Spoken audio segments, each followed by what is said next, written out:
नमस्कार। हिमालय की ऊंचाइयां, आप सोचिए सिर्फ बर्फ और चट्टानें थोड़ी हैं।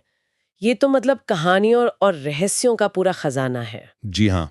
और आज हमारे पास जो कुछ सोर्सेज हैं, जैसे बिल्कुल पीडीएफ के कुछ हिस्से, वो हमें हिमालय के कुछ ऐसे ही अनदेखे अनसुने किस्सों की दुनिया में ले जाते हैं। बिल्कुल, और हमारा इरादा भी यही है कि इन स्रोतों में जो बातें कही गई हैं उनके आधार पर हिमालय से जुड़े कुछ सबसे चर्चित और हाँ, कभी-कभी तो चौंकाने वाले रहस्यों की परतें खोलें। देखें कि ये दस्तावेज असल में कहते क्या हैं। हाँ। और शुरुआत ही देखिए कितनी मतलब चौंकाने वाली है। किसी ने सोचा भी होगा कि हिमालय में इतनी ऊंचाई पर एक झील हो सकती है जो सैकड़ों इंसानी कंकालों से भरी पड़ी है। सच में। ये तो बस एक झलक है। चलिए इन स्रोतों के साथ इस रहस्यमयी सफर पर जरा आगे बढ़ते हैं। तो सबसे पहले जिक्र आता है शंभाला का। शंभाला। हाँ, स्रोत इसे हिमालय में कहीं छिपी हुई एक दिव्य नगरी बताते हैं। दिव्य नगरी। हाँ, और बौद्ध ग्रंथों का हवाला देते हुए कहा गया है कि ये एक ऐसी जगह है जहां पहुंचने के लिए मतलब बाहरी यात्रा से ज्यादा मन की पवित्रता जरूरी है, आत्मा की शुद्धता। अच्छा। और स्रोतों में ये भी लिखा है शायद कि यहाँ रहने वाले अमर हैं। जी, ये मान्यता है कि वहां अमर लोग निवास करते हैं। लेकिन एक बात जो ध्यान खींचती है, स्रोत हिटलर की दिलचस्पी का भी जिक्र करते हैं। क्या ये बताया गया है कि आखिर हिटलर जैसी हस्ती क्यों रुचि रखती होगी इस पौराणिक नगरी में? देखिए, स्रोत इसे किसी ऐतिहासिक तथ्य की तरह नहीं पेश करते।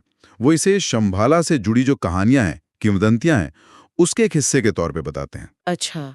कि भाई नाजी विचारधारा में ऐसी प्राचीन, शक्तिशाली और छिपी हुई जगहों को लेकर एक आकर्षण था शायद, और शंभाला उसी का एक प्रतीक बन गई उनके लिए। हालांकि हिटलर के सैनिकों के किसी ठोस अभियान का कोई पक्का सबूत नहीं मिलता है, पर इस कहानी का जिक्र वो शंभाला के रहस्यों को और गहरा जरूर कर देता है। समझ गए। अच्छा, इस छिपी हुई नगरी की तरह ही स्रोत हिमालय के दुर्गम इलाकों में रहने वाले एक और रहस्यमयी प्राणी का भी जिक्र करते हैं, हिम मानव। यति। येती, हाँ। स्थानीय किस्से तो खैर सदियों से हैं, लेकिन इन दस्तावेजों में पर्वतारोहियों के अनुभवों पर ज्यादा जोर दिया गया है ना। सही कहा आपने। स्रोत बताते हैं कि सिर्फ लोक कथाएं नहीं, बल्कि कई अनुभवी पर्वतारोहियों ने बड़े अजीब से पदचिन्ह देखने, पदचिन्ह। हाँ, और ऐसी गूंजती हुई आवाजें सुनने की रिपोर्ट दी है जो किसी जाने पहचाने जानवर से मेल नहीं खाती। तो स्रोत क्या कहते हैं, मतलब ये क्या हो सकता है? स्रोत सवाल यही खड़ा करते हैं, क्या ये सिर्फ बर्फीले भालू हैं जिन्हें पहचानने में गलती हुई, या फिर इन विशाल पदचिन्हों का आकार और गहराई वो कुछ और इशारा करती है। तो मतलब स्रोत किसी एक नतीजे पर नहीं पहुंचते, वो बस इस पहेली को हमारे सामने रख देते हैं। हाँ, वो दोनों संभावनाओं को सामने रखते हैं, लेकिन उन डिटेल्स पर जोर देते हैं जो इसे सिर्फ भालू की कहानी से थोड़ा ज्यादा पेचीदा बनाते हैं। जैसे पदचिन्हों का इंसानों जैसा होना, पर बहुत बड़ा होना। तो ये थी कि पहेली इन स्रोतों में तो अनसुलझी ही रहती है। चलिए अब उस रहस्य की बात करते हैं जिसका जिक्र हमने शुरू में किया था, रूपकुंड झील। रूपकुंड। हाँ, उत्तराखंड में इतनी ऊंचाई पर मिली ये कंकालों से भरी झील, ये तो वाकई रोंगटे खड़े कर देती है। सैकड़ों कंकाल एक साथ।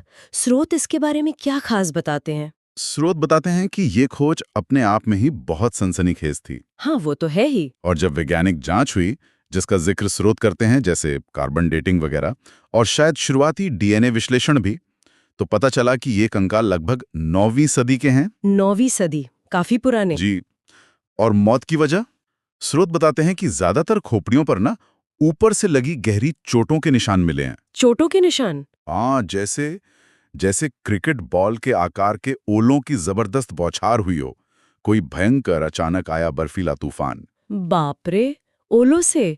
ये तो कितनी भयावह घटना रही होगी वो। बिल्कुल। स्रोत में किसी और कहानी का भी जिक्र है क्या इसके बारे में? हाँ, स्रोत एक वैकल्पिक स्थानीय मान्यता का भी हवाला देते हैं। अच्छा। कि ये शायद कन्नौज के किसी राजा और उनके दल की तीर्थयात्रा थी जो देवी नंदा देवी के प्रकोप का शिकार हो गई। ओ, कोई धार्मिक यात्रा? हाँ, तो वजह चाहे जो भी रही हो, स्रोत रूपकुंड को एक प्राचीन त्रासदी के खामोश गवाह के तौर पर पेश करते हैं। इन बड़े रहस्यों के अलावा, जैसे शंभाला, यति, रूपकुंड, स्रोत कुछ और दिलचस्प परतें भी खोलते हैं, सही कहा ना? बिल्कुल। स्रोत हिमालय को सिर्फ एक भौगोलिक आश्चर्य नहीं मानते, बल्कि आध्यात्मिक रहस्यों का केंद्र भी बताते हैं। आध्यात्मिक रहस्य जैसे?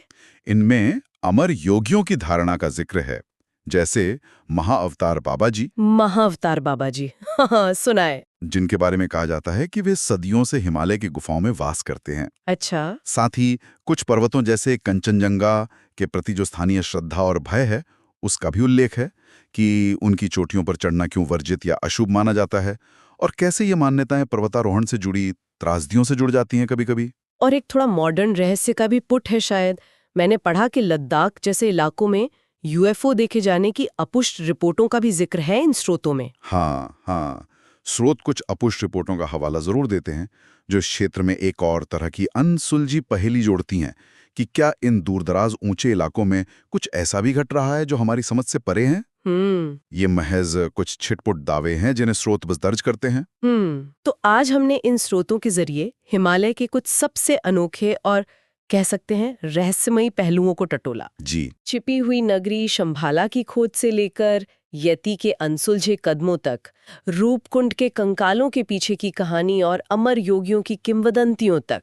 और जैसा कि अक्सर होता है इन मामलों में, स्रोत हमें कहानी और जानकारी तो देते हैं, पर कई सवाल वो अनुत्तरित छोड़ जाते हैं। हाँ, ये तो है। सोचने वाली बात यह है कि इन किंवदंतियों और रिपोर्टों में सच्चाई का अंश आखिर कितना हो सकता है। बिल्कुल। और क्या हिमालय का अपना वो विशाल, दुर्गम और एकांत माहौल ही क्या वही काफी है ऐसी धारणाओं और रहस्यों को पनपने और फिर पीढ़ियों तक जिंदा रखने के लिए, जैसा कि इन स्रोतों से महसूस होता है। हाँ, ये सोचने वाली बात है।